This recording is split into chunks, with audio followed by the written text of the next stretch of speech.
Ok. ¿Está bien? ¿Está bien? ¿Sí? Okay. Entonces, si quieres sentarte, por favor.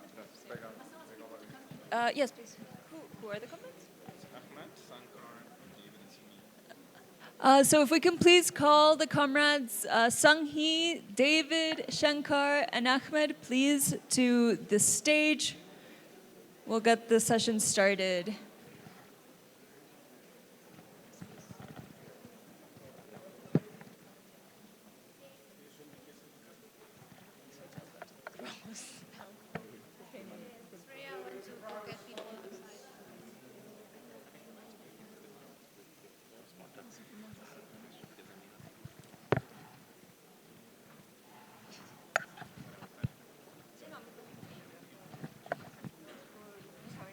No, no, ya sé, te digo para que...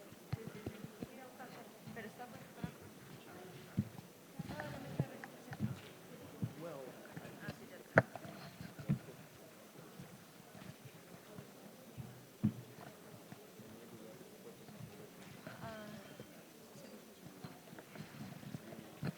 Shankar? All right, our panel is complete.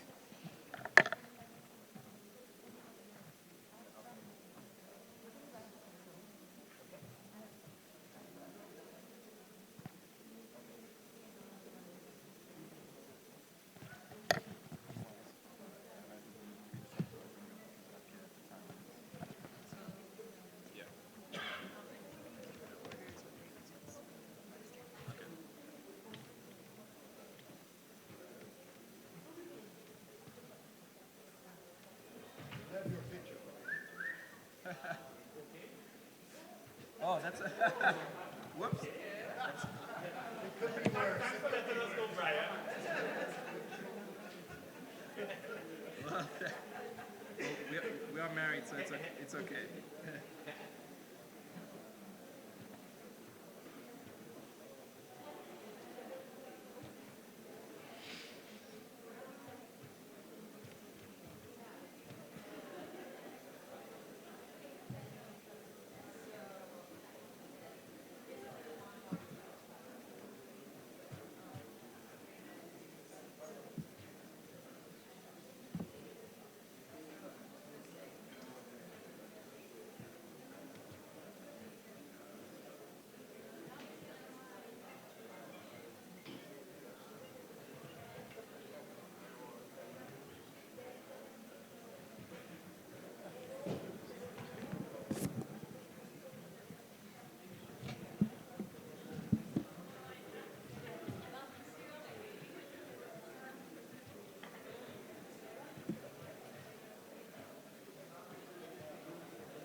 Lala.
Lala?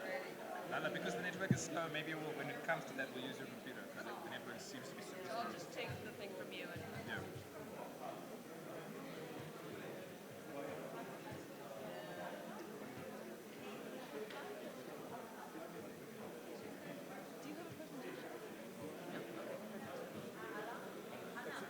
Actually, what happened? My computer was dry. There was no. Oh, sorry. I can just put your union logo while you're talking.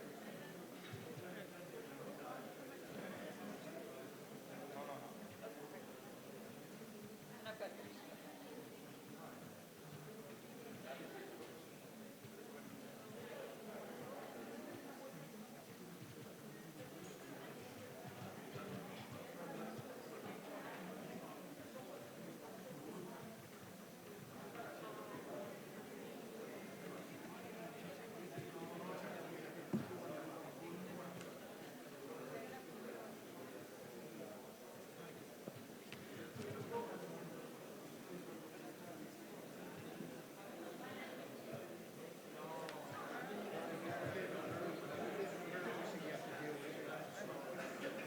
Sorry. Okay. Okay.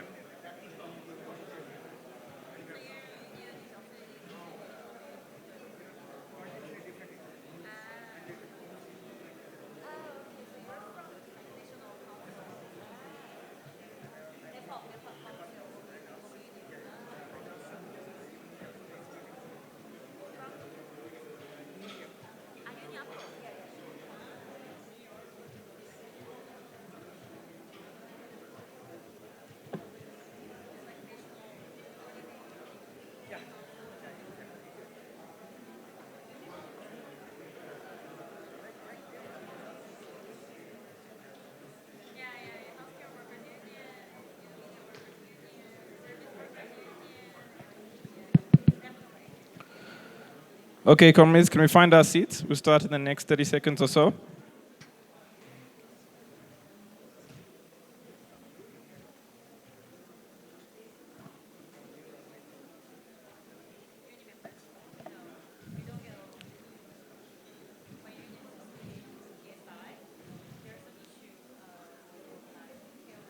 Okay, good afternoon, comrades. Thanks for coming back after lunch. I know it's difficult to refocus after lunch.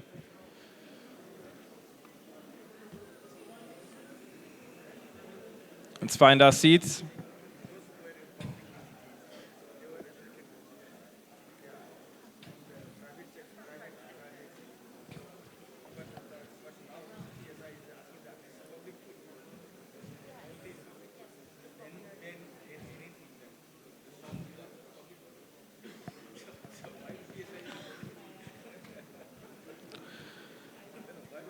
Okay, comrades. My name is Brian Kamanzi. I'm a researcher with the Trade Unions for Energy Democracy. And I'm going to be delivering a presentation that's based on the paper that was circulated to you. There was no specific obligation to read it, but just to give you a sense of what we're thinking and what we're looking at. And I'm going to give some background context about why we're pursuing this exercise and why we have found it to be important.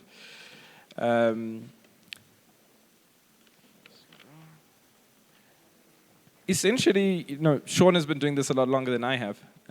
But over the last few years, working with trade unions, particularly from the South, has involved a lot of complications around our approach to technology pathways, A, for running the energy system to begin with, and B, for sure, within the context of decarbonization.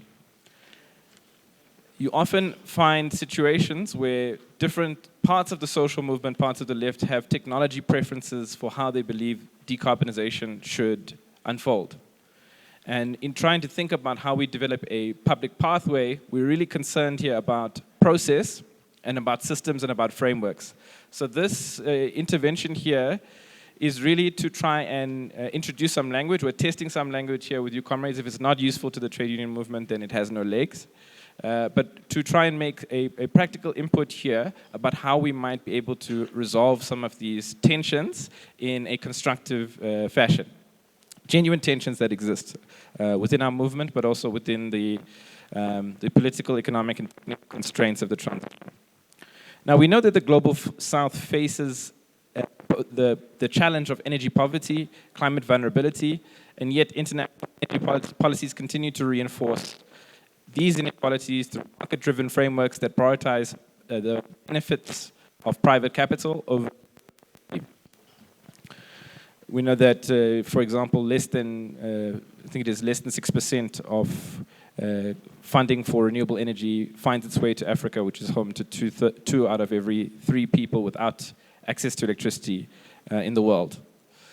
These approaches overlook local socioeconomic realities that increase dependence on foreign technologies and finance, no matter what type of technology they are. These challenges are compounded by an increase in an uncertain geopolitical landscape. Having diverse energy strategies are one of the ways in which states typically look to hedge, to strengthen self-reliance and sustainability.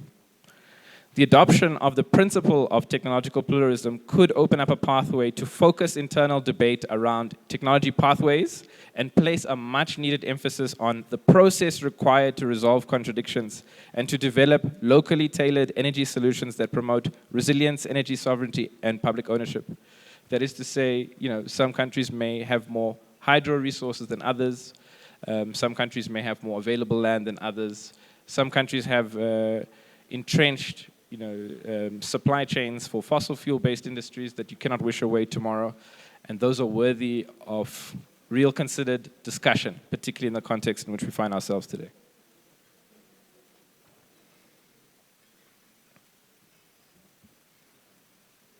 So what is technological pluralism? A simple explanation that we are offering here is that technological pluralism considers a broad range of technologies, includes both centralized and decentralized systems. That's physical systems, not governance structures, tailored to address domestic, commercial, and industrial ambitions and to support the universal delivery of electricity to residents as a matter of public good. Right? So we acknowledge that electricity has that dual character of it is both a public good but also a key input into commercial, quite a number of commercial and industrial activities. We're introducing technological pluralism because of this, we're calling energy tribalism. It's a shorthand here, and wanting to be provocative. You can hate me after this. That's completely fine. But what do I mean by energy tribalism? This isn't to suggest that one perspective is right or wrong, but it is to say that there are some tendencies that we have encountered in our practical work trying to support the trade union movement, both directly with unions and then also when engaging with allied research partners and also the broader climate justice movement. There can be a polarized loyalty to specific technologies or specific technology pathways. So you can spend a lot of time debating about whether or not an energy system can be fully run by solar panels and batteries and wind turbines, or whether nuclear power is actually the solution to all life's problems, or some version of the extreme ends of that debate. We also have noticed that technology preferences can become euphemisms for ideological tendencies within the movement. So to regard a group engaging in climate activism as being pro-nuclear may be a stand-in for referring to that group as being statist or adopting a pro-statist approach. And decentralized renewable energy solutions, a loyalty to decentralized renewable energy systems may be seen as a stand-in for a particular strain of eco-socialist thought that has a preference for economic interventions that focus on small-scale cooperative and localist initiatives. Why is it relevant to say this? It is relevant to say this because while we are talking about decarbonization pathways and while we're talking about technologies, while we are using some of these euphemisms and while we're saying we're all coming together under public pathway, we may not be aware, we may not be confronting that we actually have wildly different visions of the future. And we are conceiving of very different governance and social governance topologies, government arrangements, and different relationships between people and a new reformed state.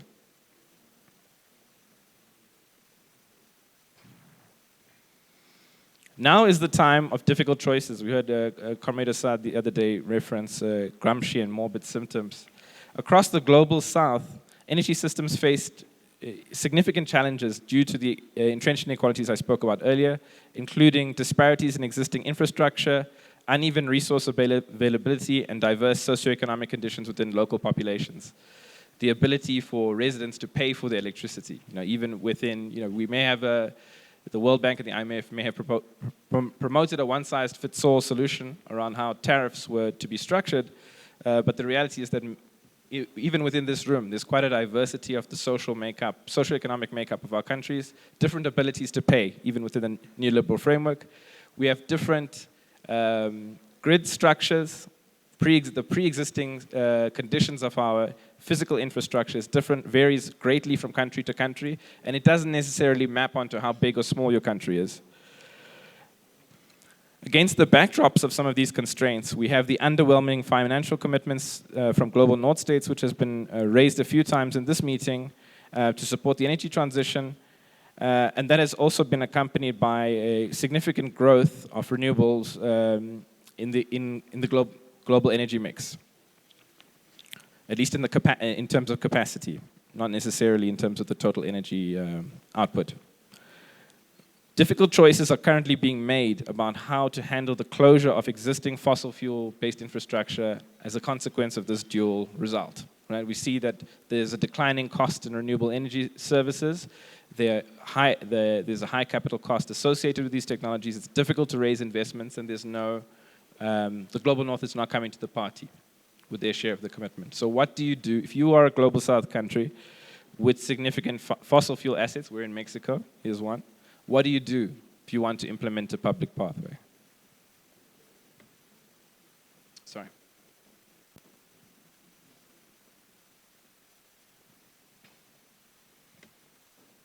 Let's get a little bit of perspective. So I pulled together some data. I had to exclude China because it takes most graphs off the map when you look at energy. 43 global south countries. You find, with the exception of countries that have access to good hydro resources, like, say, Brazil, by and large, using more electrical energy implies increased use of fossil fuels. And also, more awkwardly, that most of our countries are actually low-carbon energy systems already. Right? So that is also another awkward, sometimes we talk about the energy transition needing to transition to a low-carbon economy. Most economies are extremely poor, and in the context of the global energy system are effectively, even if they're burning gas or oil, they are effectively low-carbon. Of course, what it is that we are attempting to achieve is something that has never been achieved in human history. We're wanting to uplift millions, if not billions, of people from dire poverty in a manner that does not destroy, completely upend the world and its ecological limits. This has never been achieved. So we have to take a serious look at what our options are and confront what are some of also the political and geographical constraints associated with that.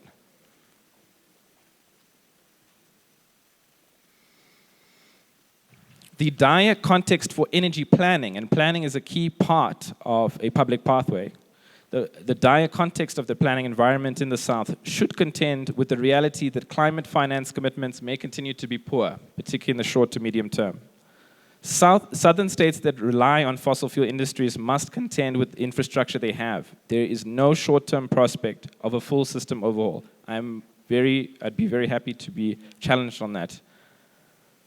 As we embrace a public pathway, how progressive governments and movements move to contend with the management of existing fossil fuel-based resources continues to be a profound question, and it challenges us to contend with a lot of contradictions. It may not be politically feasible to simply allow the decay of existing public infrastructure on the basis of technology preference, particularly in contexts where the prospects for international climate finance remain poor among most states. You may have Vietnam, South Africa, Indonesia, who are attracting some attention.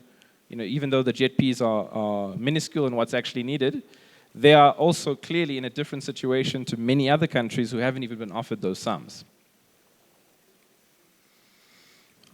That is to say that our utilities have a more generalized problem relating to revenue, their debt levels, and financing.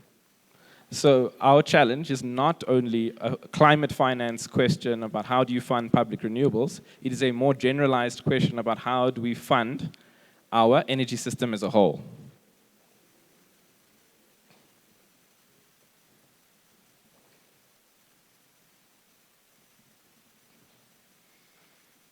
There are some dynamics that are taking place in the international arena that are worthy for us to consider.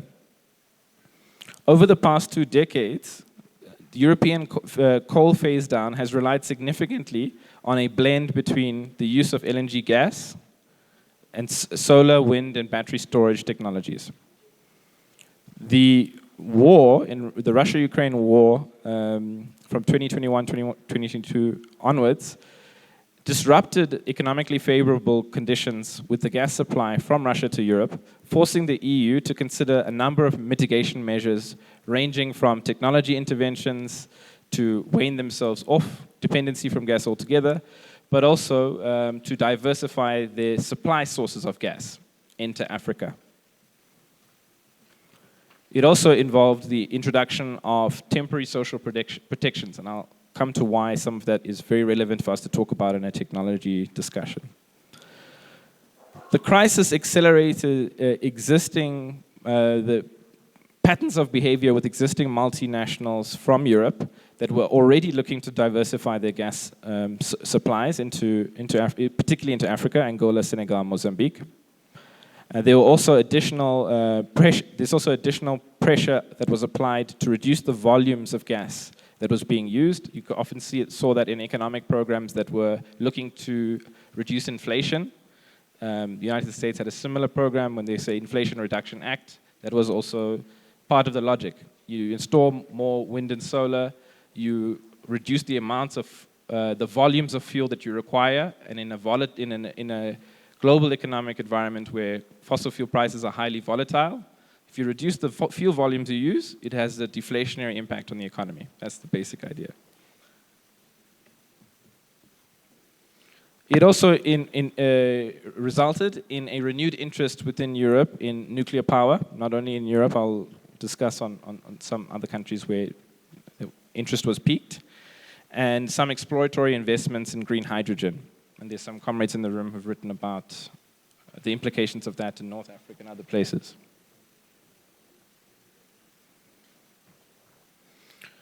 In the global south, several states who were dependent on imported gas during this period were left to the mercy of highly volatile spot markets. So if you were a country who was not in a financial position to enter into long-term gas purchase agreements, so 2 such countries come to mind, Pakistan and Bangladesh, you may have regularly been purchasing gas for electricity use on the spot market.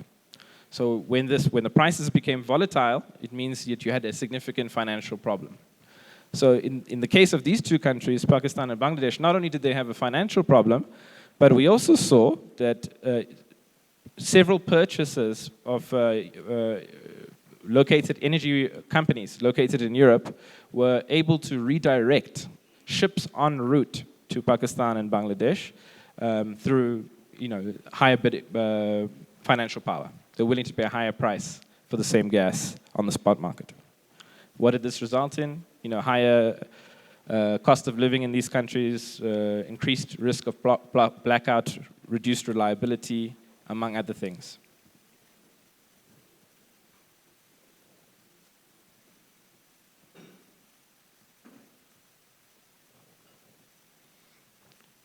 The global gas price spike also saw a temporary trend of switching from gas back to coal, particularly in northern states who had coal infrastructure, which wasn't necessarily in use, but was still in the condition, typically call it mothballing.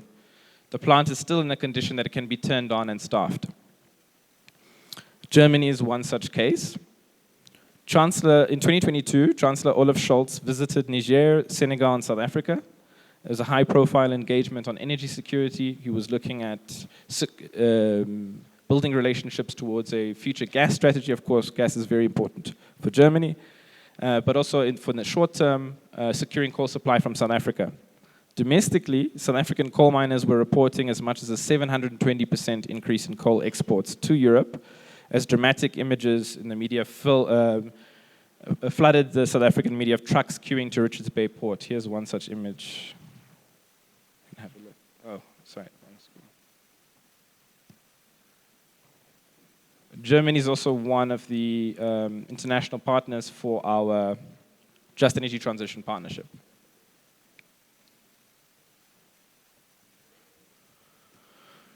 So let's take a step back quickly as I build towards the argument here. There, I've pulled out, I'm South African, so a lot of things, I'm going to try and sneak South Africa everywhere I can. This is a dispatch model, right? So we're talking a lot about electricity. If we can drill down just a little bit I promise that it is relevant for this discussion. This is a very traditional mode of operating an energy system. So in black, you see you have coal as a baseload plant. There is also nuclear as a baseload plant. The idea of baseload plants is that they're essentially cheap to operate at a relatively static level over a long period of time. They're not designed to, or not economically designed to rise up and down sharply, right? They run at a very relatively standard level over a long period of time. The typical profile of a day, so these are 3 days stacked together in the image, is that when people wake up in the morning and go to work, there's a spike in energy, a morning peak, and in the evening, as people come back from work and do cooking, sometimes many people are heating water to shower, cooking, various types of things, right? You have an evening peak, which is significantly higher usually than the morning peak, and you see that reflected here.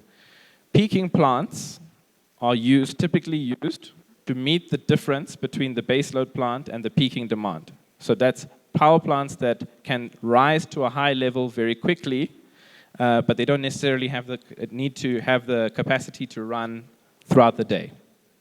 In South Africa, that's a pumped storage plant that's hydro and gas, right? So those are more expensive, but they run for a very short amount of time. So I hope that we're getting some sense of some of the techno-economic dimension. More recently, we have solar and wind plants entering the fold. I think here in this image, dark blue is wind and green is solar. Solar and wind plants have the advantage that they don't use fuel, right? So it's called the marginal cost. The marginal cost of the generator is zero. You don't need to purchase fuel.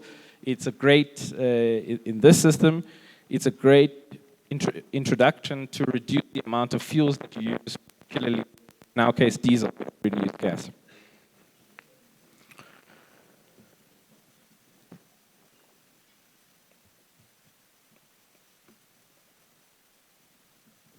That's just a glance here. So on a day-to-day basis, a system operator, so whether it's public or private, it's always relatively the same. A system operator is always trying to delicately manage the supply and demand side balance, right?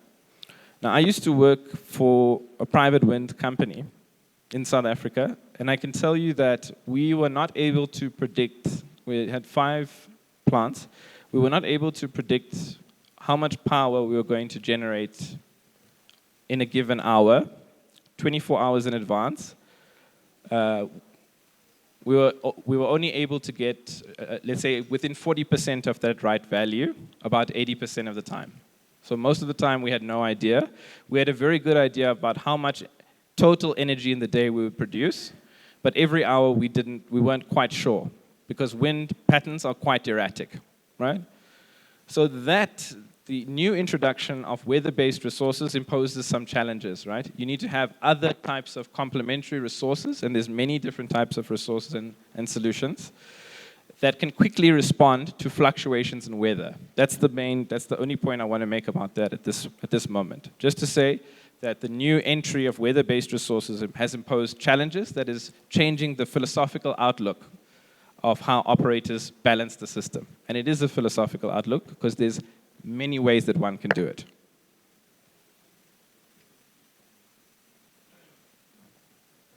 For the purpose of completeness here, I've included, this is a very basic illustration of we've seen mini grids in Brother Khalil's presentation. if you had most mini grids are actually backed up by diesel. So you find a lot of solar mini grids on the African continent and Asian subcontinent are backed up by diesel. Some are backed up by batteries. Simple reason in that there are established supply chains for diesel. It's a very useful fuel, and also diesel generators themselves as components can often be purchased readily from businesses that exist.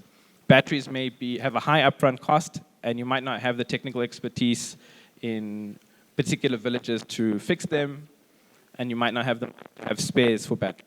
You often have diesel. You see in the evening, at the evening peak, the diesel is kicking in to supply the energy, right? There's a reason I'm telling you this story. So in a public-private partnership where villages are paying for electricity in this mini-grid, right? The operator essentially has a choice. So in most villages, people are not earning large amounts of money. They have relatively low incomes. So when you have a situation where fuel prices spike, so if you use diesel, like most mini-grids do, fuel prices spike and villages cannot afford to suddenly pay more, the operator has two choices. Do I continue running the system at a loss, at a financial loss, because electricity is a public good, or do I turn off the system and conserve to ensure that I remain profitable? And if I'm not profitable, I can't pay my staff, I can't purchase new equipment, I can't purchase fuel for the next month, and so on. You can see some of the ways in which technology and economics are intervening with each other, right? There was a study that was cited in the paper that you have access to that actually showed that the ownership regime has an impact in the technical performance of these mini-grids. Fully subsidized mini-grids were performing better than partially subsidized mini-grids, right? And it has a lot to do, these are on the performance metrics that matter, because at the end of the day, people care about having affordable access to energy that is also reliable. Right? Is that a fully subsidized model, even for something, because often when people think about decentralized, they're thinking about selling. It needn't be so. Decentralized physical infrastructure can still exist, happily coexist under a public pathway.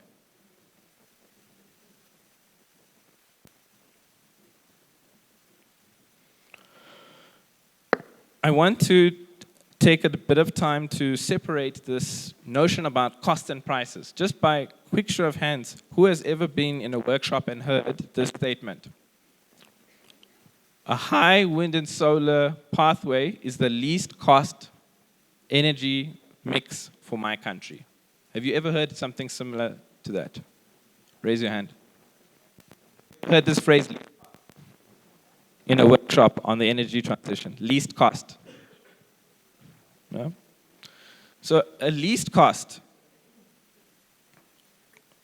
Energy models are developed to forecast for the future, to develop the energy mix for your planning, right? They are talking about the cost of production. And the cost of production is based on a few factors. Now, remember when I showed how the South African breakdown works? Different type of generators have different costs. They play different roles in the energy system. So the nature of the technology impacts the cost. The intended mode of operation, is it a peaking plant or is it something else? The cost of the fuel, we know wind and solar doesn't have fuel, so that part doesn't apply. The cost of capital, crucial, cost of capital.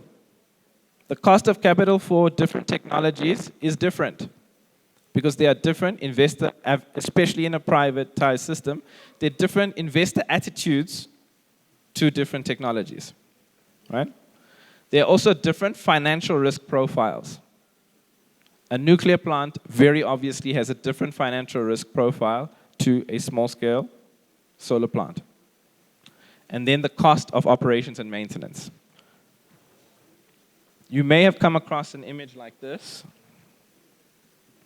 before, where you see it's the term LCOE, levelized cost of electricity, where they show you the different costs, how competitive is each different type of technology, right?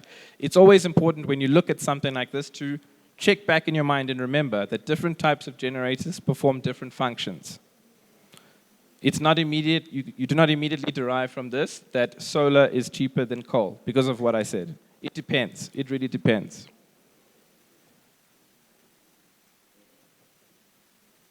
And that statement depends is very crucial. It's crucial because there is a difference between cost and prices. And the understanding and appreciating the difference between cost and prices is crucial for a public pathway. The price of electricity that's delivered to a consumer does not necessarily map onto the cost of producing energy directly. The price can be determined by a few factors. State regulations, which outline how consumer prices are set. This may involve cross-subsidies. So you may have a cross-subsidy system where wealthy citizens are paying more for electricity versus low-income citizens, or residents, not citizens. Special user groups, like certain protected industries, might be paying lower rates than others. Utilities also have fixed costs, so no matter how much fuel they're burning, utilities are still investing in things like transmission lines, transformers, other elements of the distribution grid. Those are still being paid for no matter how much the cost of fuel may change. Variable costs, which include the cost of labor, and then things like fuels. And profit margin. Two different ways of approaching a profit margin. In electricity market, a market sets the rate of profit. In a regulated electricity market, you have usually a state regulator or an independent regulator that quite literally sets and controls the rate of profit allowable for generators. Right? So electricity prices in the South are often hotbed political issues, and this is where an intuitive understanding almost of the importance of electricity as a public good comes from. States appreciate, even the most right-wing, that regulated electricity sectors can depress the price of electricity even when production costs are high in response to volatile political and economic conditions. That is to say, there are many instances where having a high cost of electricity can have you overthrown.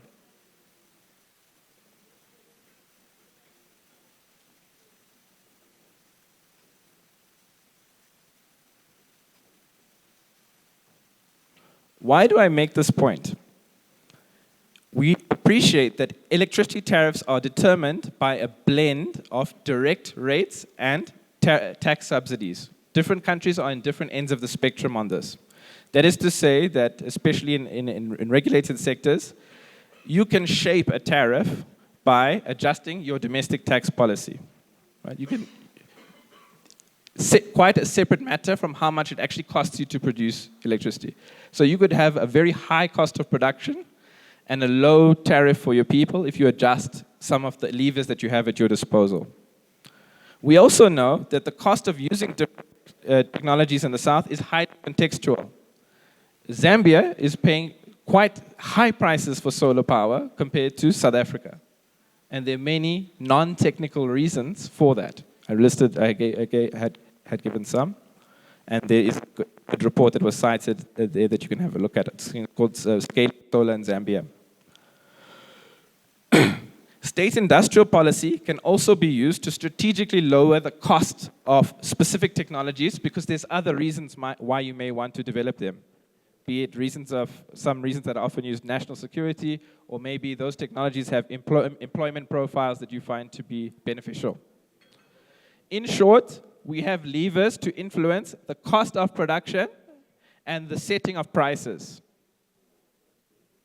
We have those avenues available to us. That is incredibly important for us to understand in the context of the public pathway because modeling exercises are often described as being politically neutral. It's absolutely not.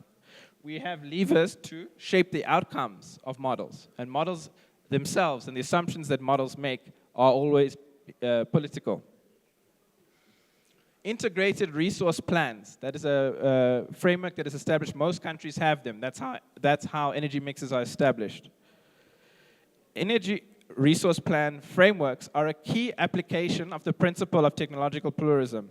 They set, in their language, they set objective criteria. It's often cost, and then other legal limitations like environmental constraints.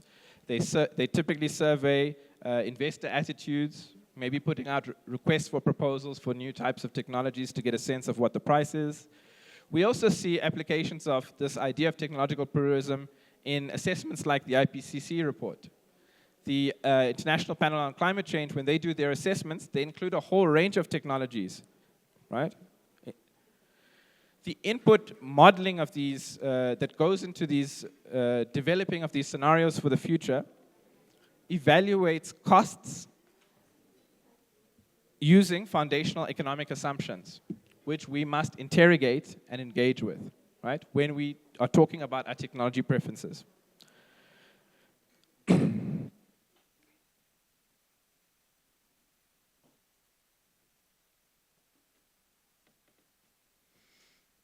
So the least cost, if you follow the argument, then the least cost model that is produced by an IRP process that sets a country's energy mix over the medium to long term. Sorry, I said this part already, so. We know, in essence, we know that we can shape the outcome of an IRP using our industrial policy levers, using regulatory structure, but also, informed by some of our political preferences. There may be other reasons why a country does not want to use certain technologies. Again, nuclear is a good example. Or not a good example, but a more common example.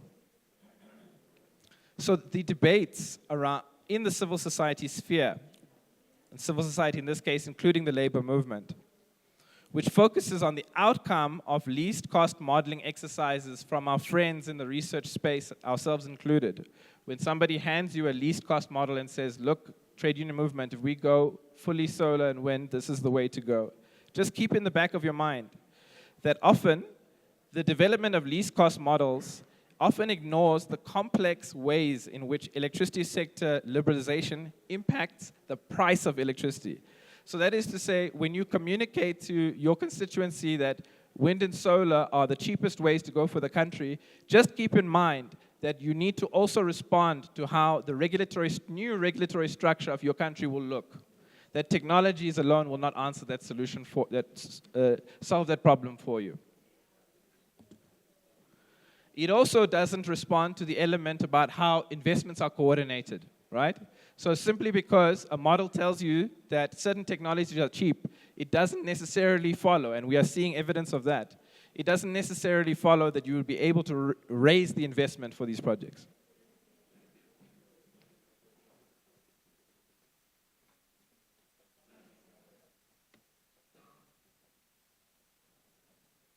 So I'm going to leave the South Africa case for if I have time, question and answer, and I want to just emphasize a few points. You do have access to the full document.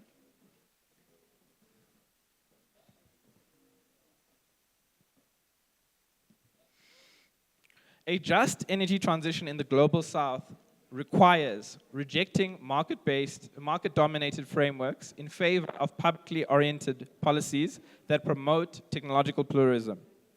By embracing diverse solutions, we should focus our efforts on prioritizing public ownership and institutionalizing participatory governance and building resilient energy systems. Energy tribalism and factionalism can be defeated by insisting that the process of developing the public pathway is established in a grounded scientific process which is guided by social and environmental principles and the associated legal regulations in our countries to resolve a path forward. So what am I saying with all those words? I'm saying that individual unions, movements, activists, we may have our preferences. They may themselves be well-grounded in political thought, in scientific study, and engineering perspective. But we need to develop processes to actually resolve those arguments, right? IRP engagements with a reformed version of an IRP framework under the principle of technological pluralism could offer such a pathway. We must confront the world that exists and embrace the contradictions in managing our energy systems in the South under conditions where we are unlikely to magically transition from one infrastructural configuration to another.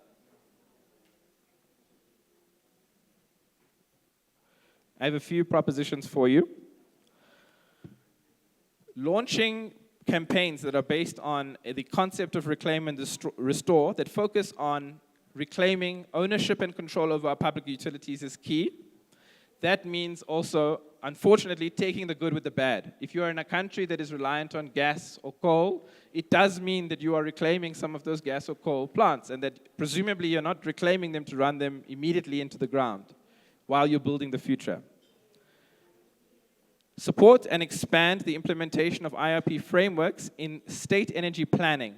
So governments should align energy investments with public welfare goals and resist privatization pressures. Ensure that our tariff policy is reformed in alignment with our objectives of ensuring that electricity is a public good. And Comrade Walter yesterday spoke quite interestingly about some of the process that the Mexican government is undertaking to reform its policy, its tariff policy. Tariff policies need to be harmonized with the reclaiming of utilities to ensure affordability and accessibility. That is to say, if you use your regulatory power to keep prices low, you still have to answer the question about where you will get the investment to build out all your new infrastructure. And if that money is not going to come from the global north in the short term, then what do? Tax is one of our options, but we need to explore them. And at least be clear that we're talking in an integrated way. We're talking about the integrated relationship between regulation and technology choices. Enhance regional cooperation in energy planning. Some countries may have advantages that you don't. You may have hydro resources in a neighboring country that, if you can negotiate, you may have access to purchasing some of that power, being in some kind of relationship to that power that can maybe avoid you or reduce the amounts of fossil fuels that you are having to import if you don't have domestic reserves. The institutionalization of participatory governance, so long-term thinking about how we reform community engagement should be mandated, and we need to really rethink what we mean by transparency and accountability in energy planning. Support state-to-state cooperation, particularly around technology transfer. The intervention that Comrade Tanya made is well noted. Align our domestic industrial policy with our technology pathways. So that is to say, we have the right to choose our pathway, and if we do choose our pathway, let's make sure that our industrial policy aligns with our technology pathways for generation. And then I think the bomb that explodes everything, which is a longer conversation, but to raise the ambition levels for the South to reflect the goal of poverty alleviation and the realization of universal basic electricity. You may find that, and for those comrades who are involved in the high-level dialogues at the UN and others, you ask them if the climate models are based on the climate models to 2050 or to 50, 60, 100 years. Do they assume that Africa will be in a fundamentally different, have a fundamentally different social structure than it does today? Do they imagine that Africans will not be in mass poverty? I challenge you to ask that question. When we talk about electricity and energy access, I think most of our constituencies it is implicit that we want to raise the ambition levels, that we're not talking about charging cell phones and lighting, putting up lights in shanty towns and in villages. We want more for our people, but that carries some severe consequences that are worth engaging with. So I leave it there for now. Thank you so much, and looking forward to engaging.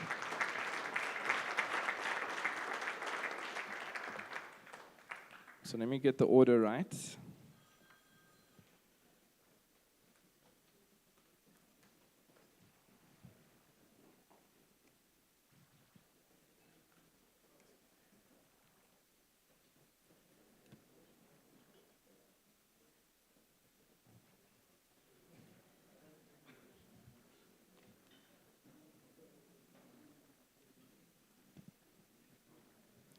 Okay. First up, we have Comrade SungHee from KPTU. Thank you so much for agreeing to respond. Good afternoon, comrades. I'm SungHee from the Korean Public Service and Transport Workers Union, KPTU. Before I start my presentation, I have to say that I'm not sure I understand the point I should be making in this panel, because technological pluralism has not been addressed as much as other issues in the climate justice movements in South Korea. But I will do my best, and my response will be based on the situation in South Korea. Can you put up my slides?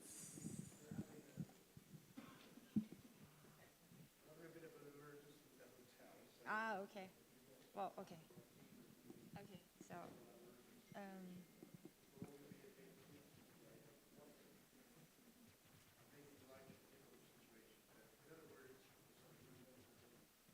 okay, this. It's, Is there a camera you have not got presentation? Just give me one it's on. Yeah.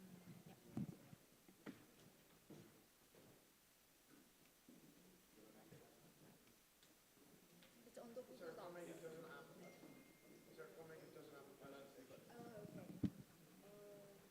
Oh, Lala is here. She has slides.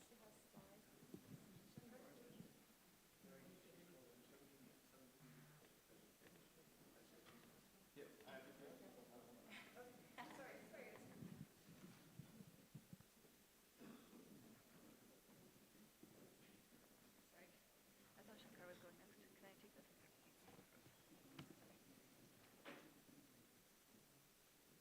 Sorry about that. So, yeah. It's really. Apologies, comrades, just bear with us. We'll be there in a second.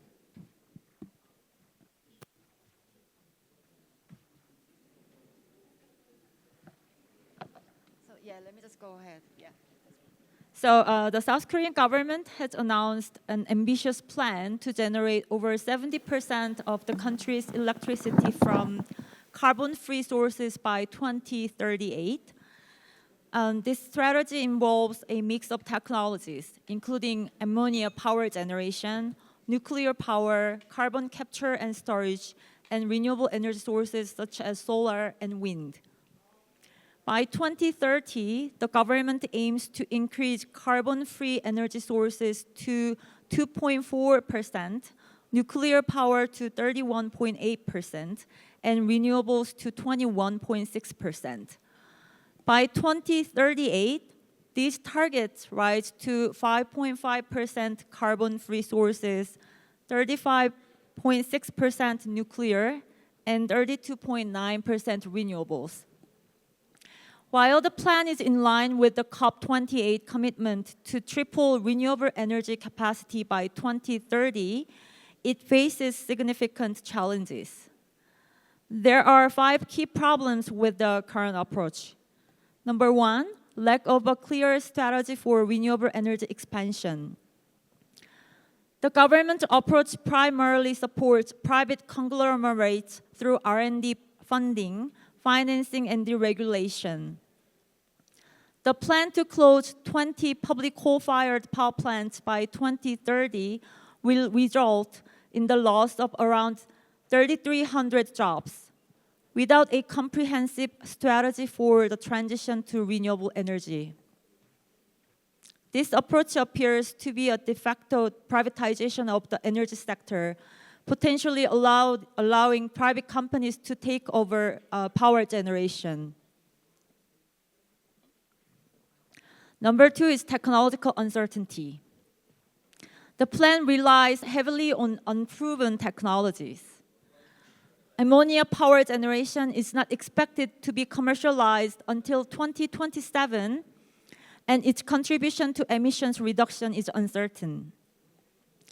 Carbon capture and storage technology faces significant commercialization challenges, including safety concerns, difficulties in securing storage sites, and low profitability.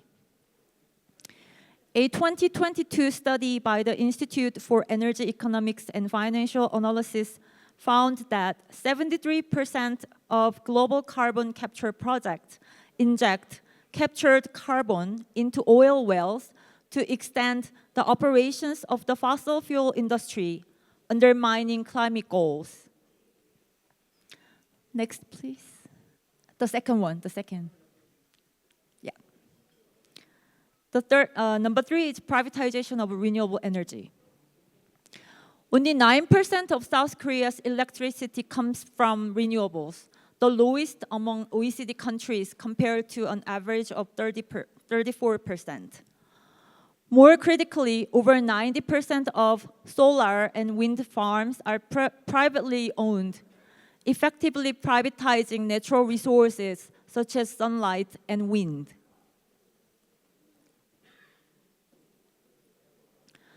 This private ownership model has created problems. To make more money, private solar operators prioritize low-cost sites, often destroying agricultural land and mountainous areas. As 70% of the country is mountainous, there are growing complaints about the damage caused by the increasing number of cases of mountainous area being dug up and farmland taken away to install solar panels. Renewable energy, thought to be a good thing, has been responsible for destroying agriculture and the environment and displacing local people. Wind power projects have also been criticized for destroying ecosystems and causing low-frequency noise near residential areas.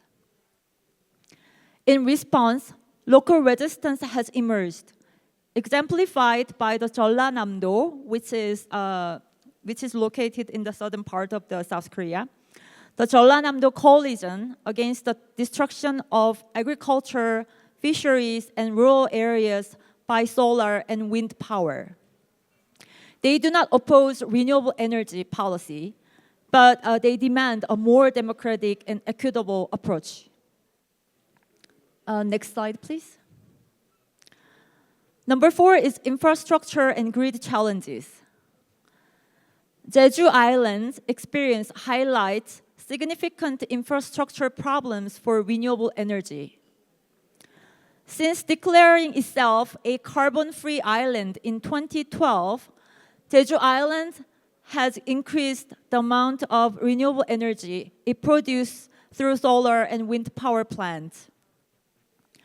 Due to weather conditions and electricity demand, the overproduction of renewable energy results in frequent curtailment of output to avoid overloading the grid. According to the government, 26 gigawatts of energy storage systems are needed to manage this situation. But this could cost up to $31.4 billion by 2036. Installing transmission lines to accommodate excess wind power also faces local opposition due to health and environmental concerns. Excess wind power produced on Jeju Island needs to be sent to the energy-hungry mainland via interconnectors. In order to install the interconnectors that will send energy from Jeju to the mainland, power will have to be sent to another island in between Jeollanam-do and Jeju Island. Residents of the island in Jeollanam-do opposed the construction, citing the violation of their health rights due to electromagnetic waves from the installation of the transmission lines and the violation of their right to view from the tall transmission towers. Offshore wind energy faces similar problems. An offshore wind farm is being built on Chuja Island, which consists of 42 islands, and conflicts with local residents are expected due to the destruction of marine habitats, exposure to chemicals, and noise and vibration damage expected during the construction of the offshore wind farm. Next slide, please. Number 5 is dominance of foreign and private capital. Of the 77 offshore wind capacity units licensed by August 2023, only 7 are public sector projects. The remaining 92.8% is controlled by private operators, including multinationals such as Ørsted, Equinor, and Macquarie. Offshore wind projects require massive investment, around 69.3 billion by 2030. But private and multinational conglomerates see them as a new plunder because they can generate stable profits from electricity tariffs and government subsidies for 20 years, which risks compromising energy sovereignty and while potentially increasing costs for people and government. Next, please. In conclusion, the core message is clear. Technology alone is not enough. A just transition requires public sector leadership, comprehensive national planning, systemic reforms to eliminate private and public competition in the energy sector, and the prioritization of public interest over corporate profit.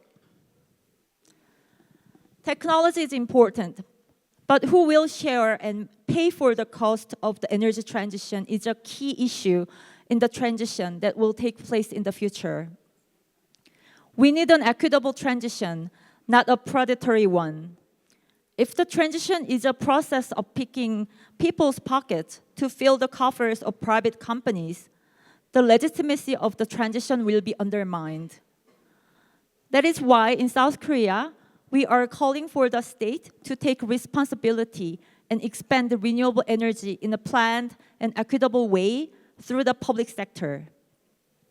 In 2024, 47 trade unions and NGOs issued the Public Renewable Energy Declaration and formed the Public Renewable Energy Coalition to advocate for publicly owned, democratically controlled, and state-led planned and equitable expansion of renewable energy.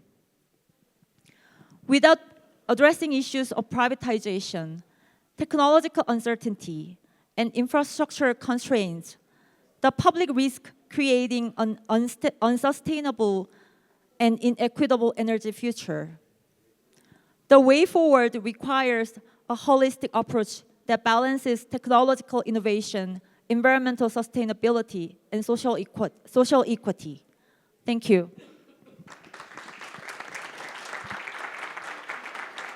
Thank you, Comrade. Thank you. Without further ado, Comrade Deyvid from FUP, over to you.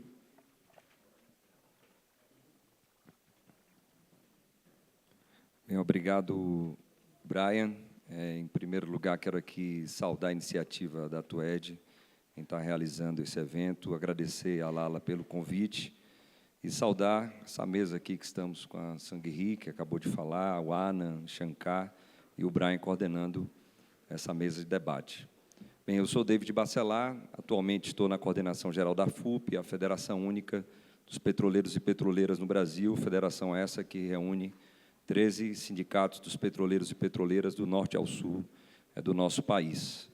E essa federação, ela tomou a iniciativa ali em 2016, pré-golpe contra a presidenta Dilma Rousseff, de constituir um instituto de pesquisa, um Instituto Nacional de Estudos Estratégicos de Pesquisa, chamado Zé Eduardo Dutra, o INEP, que está aqui o coordenador desse instituto, que é o nosso companheiro Mahatma Ramos.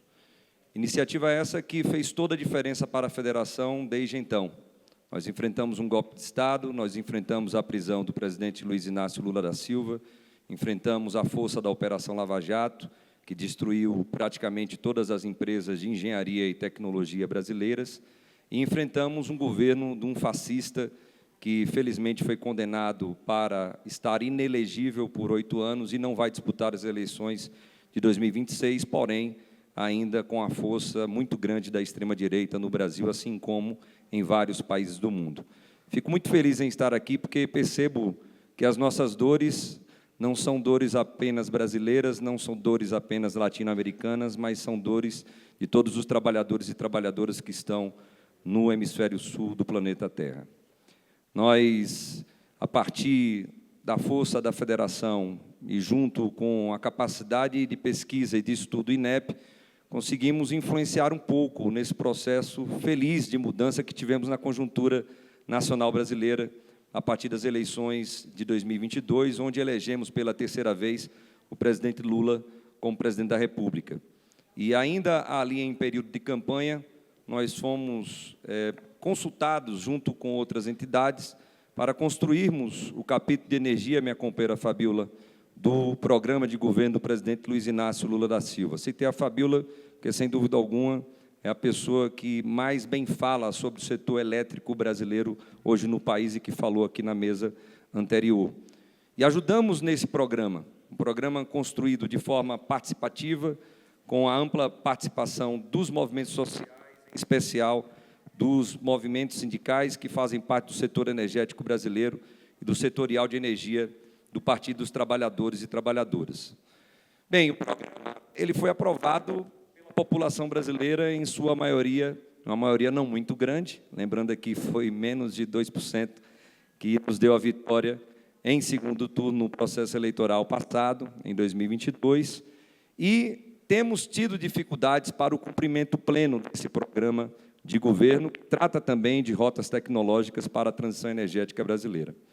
Apesar das dificuldades que nós temos enfrentado, pelo fato de termos um governo de ampla coalizão, porque para você vencer o fascismo, não adianta apenas a esquerda sozinha lutar. Esses exemplos ocorreram no passado, se nós derrotamos o nazismo, entre aspas, lá atrás, na década de 30, 40, é porque a esquerda se juntou com os liberais democratas. No Brasil não foi diferente, agora nas eleições no Uruguai também não foi diferente. Nós tivemos de ter essa ampla coalizão para vencermos a eleição e, infelizmente, também para governar. E o presidente Lula, apesar de enfrentar as forças de direita ou neoliberais dentro do governo e de enfrentar, como disse a companheira Fabiola, um Congresso Nacional que tem em sua minoria partidos de esquerda e partidos democráticos progressistas, o presidente Lula ele tem avançado na capacidade de diálogo com os movimentos sociais para a tentativa de cumprimento do seu programa de governo.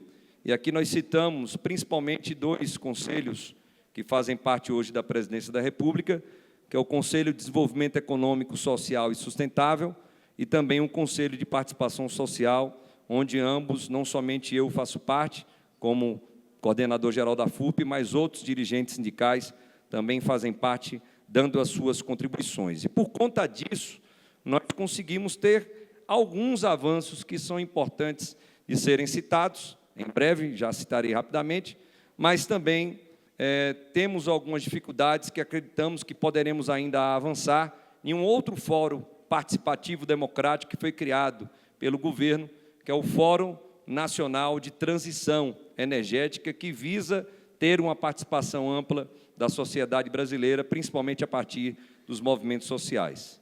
Então, primeiro citando alguns problemas existentes que precisam ser enfrentados. Nós temos, assim como em outros países, e aqui os companheiros e companheiras do México citaram um conselho parecido, que é o Conselho Nacional de Política Energética. Então, o Conselho Nacional de Política Energética ainda não tem uma representação da sociedade brasileira.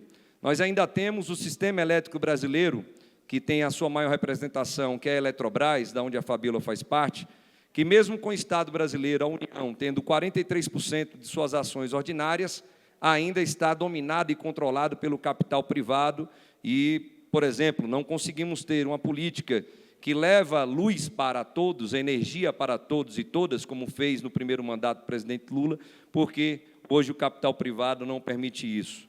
Nós tivemos, assim como aqui foi citado pela SungHee, ali no Brasil, a implantação de sistemas tecnológicos que visam a geração de energia, entre aspas, limpa ou renovável, que trouxeram uma série de transtornos e problemas para os cidadãos e cidadãs que vivem ao entorno dos grandes parques de energia eólica e energia solar, desde problemas psicológicos a problemas de fato físicos, a afastamento desses trabalhadores e trabalhadoras das suas localidades naturais.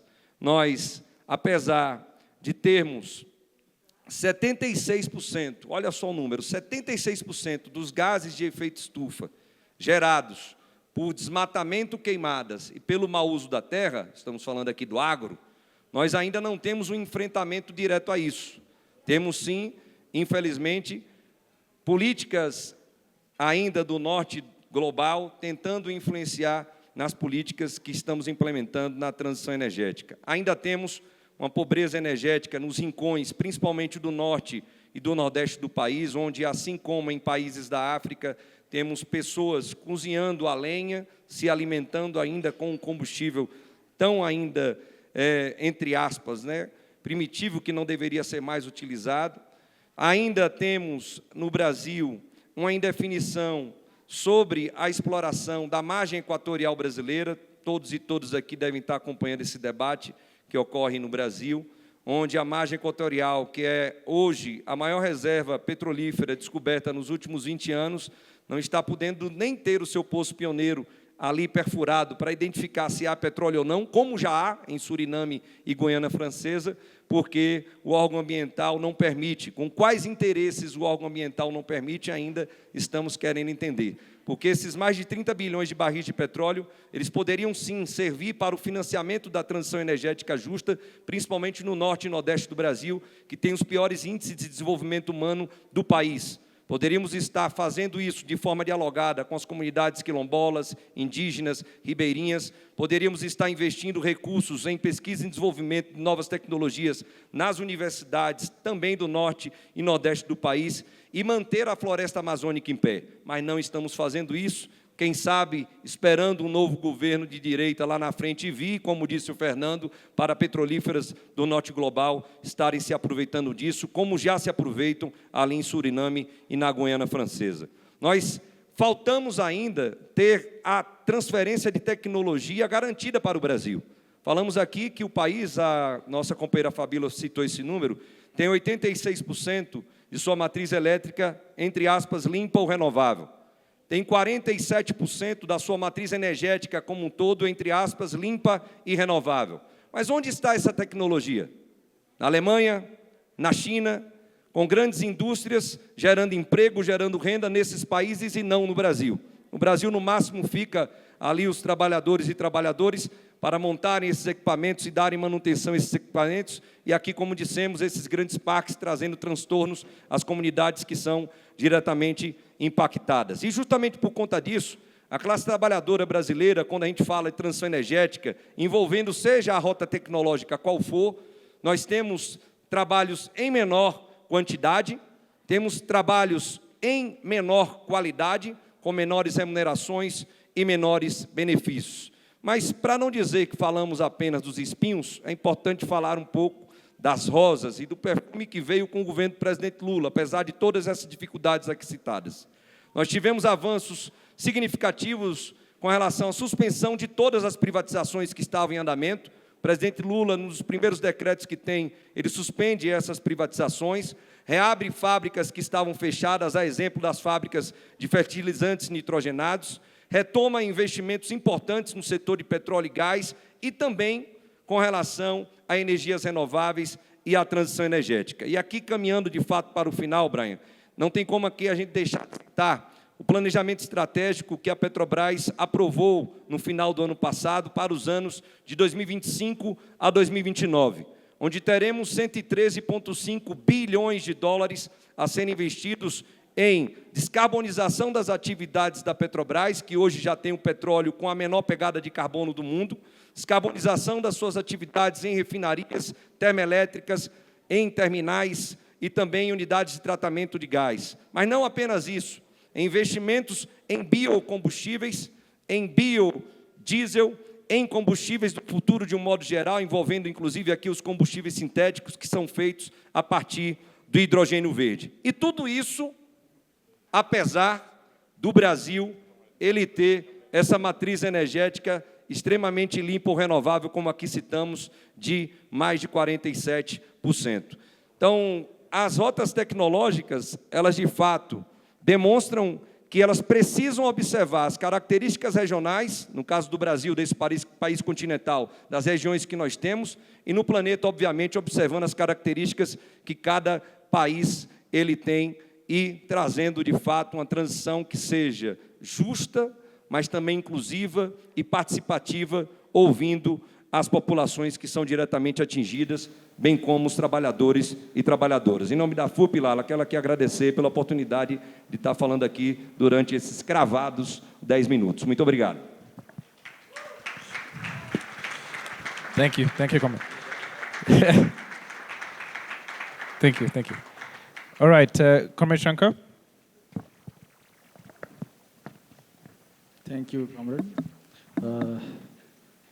Good afternoon. There are so many inspiring words we are listening. I have listened here from our panelists, and also presentation that you have made.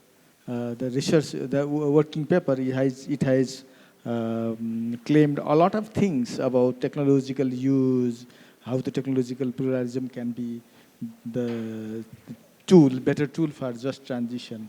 All these things are okay. I'm with you. But there are some questions from my side, like we are talking about global south, and global north and global south. In between, there is other countries also, like me, Nepal. We are global south. If India is also global south, then we are facing some challenges from India. If China is global south, we are also facing challenges from China. Then who we are, whether we are from global south or in between somewhere, this is one question we have to have. Like in our case, because while we are not technology producer, in IT, yes, Nepal is growing on, and I think that Nepal will be sustainable itself for the IT technology very near future. Not in soft side, not in hard side. But in hard side, that is physical side, we are dependent on other countries, maybe directly to China or India or other countries abroad. Last in 2015, we have one incident. There was a blockade from India, so we were most dependent on the oil gas that comes from by India. That was locked for around 6 months. We faced the problem. At the meantime, in 2015 also, there was a huge earthquake in Nepal. Then all the Chinese borders were closed. And these borders are open just 2023 only. The country who can link different places within the river, within the sea, making the huge bridges, that they didn't try that to link the Nepal and China border for 7-8 years. So this is the dependence of third world countries, other countries, the global south. How we have to incorporate these issues in this your IRP, integrated resource planning, because these are also hindrances. You have taken the different measures of hindrances, but I think such type of hindrances also should be incorporated somewhere. This IRP is a challenging issues also.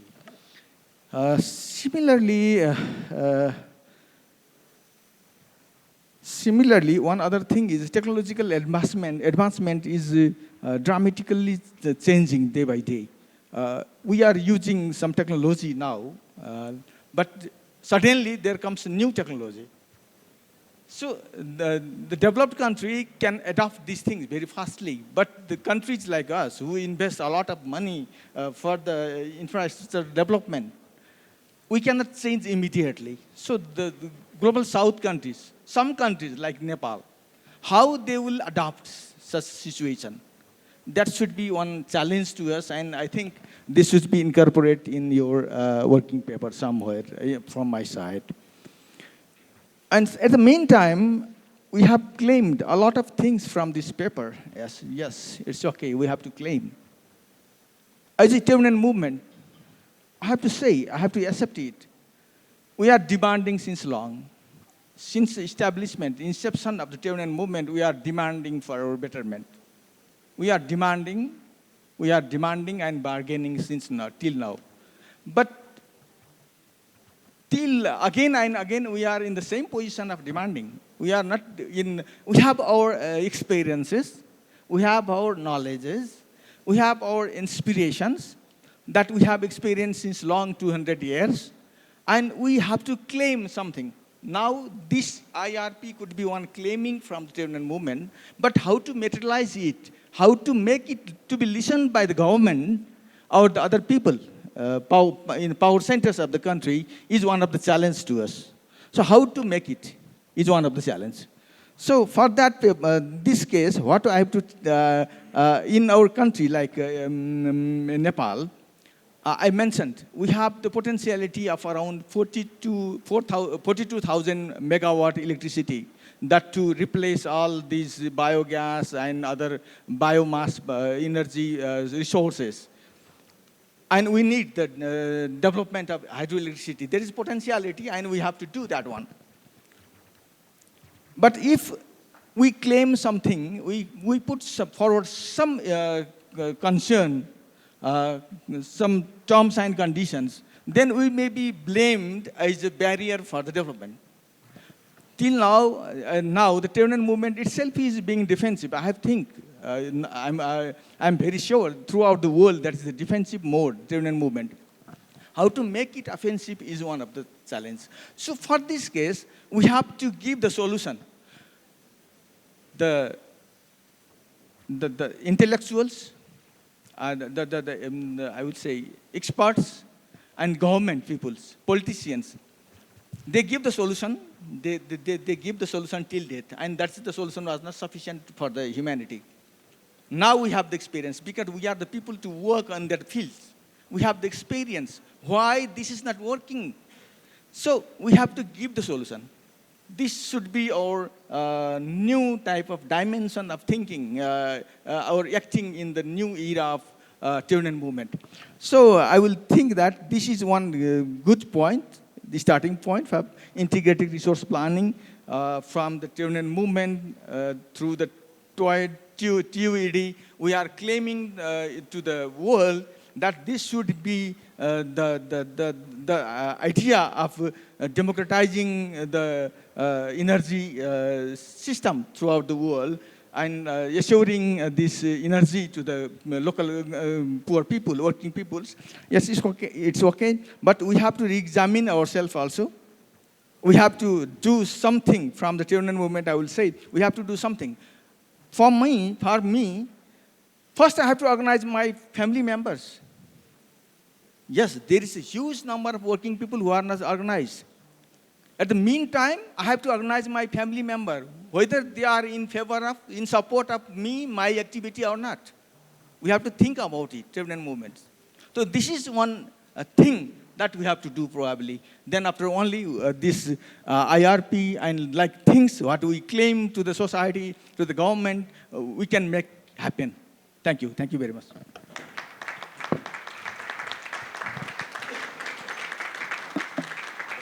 Thank you, Comrade. I think Comrade Achmad has been better timekeeper than me. He's been looking at his colleagues and saying, comrades, please.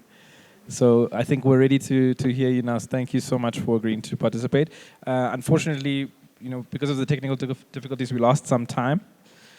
So we're not going to, unfortunately, have time to discuss. You can please just tell me your harsh critique over tea.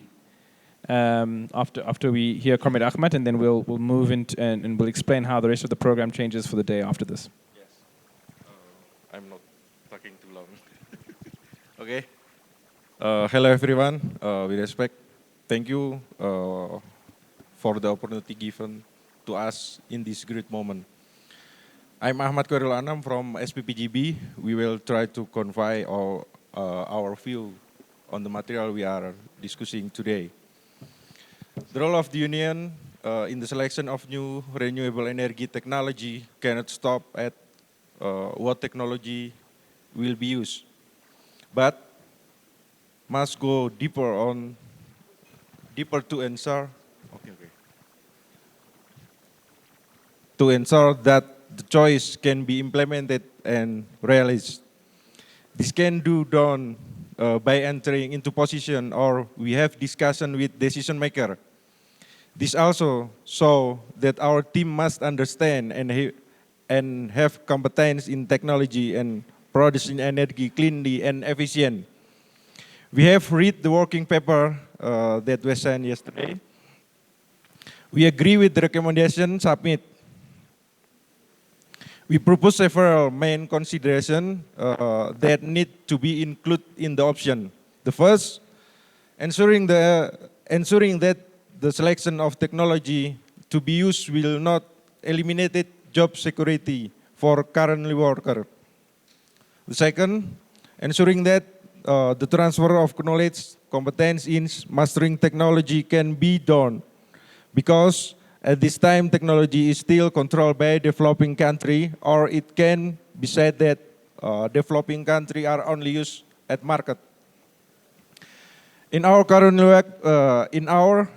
current workplace, we have launched program to study, innovate, and build new power plant based on green energy. But the obstacles faced are about efficiency and finance. As Andy said earlier, that JP has no money. Our government also look like it will postpone program for the energy transition. What we can propose and see condition in Indonesia is to monitor and carry our movement so that policymakers choose technology that is good for the environment and efficient. The last thing we want to say is don't get tired of fighting. If we are tired, we look at the guidelines that we have held so far in carrying out the struggle. In Indonesia, it says, sebaik-baik manusia adalah yang bermanfaat bagi orang lain. The best human are those who are useful to others. From this sentence, that make us continue to rise when we are tired. Thank you, that's all.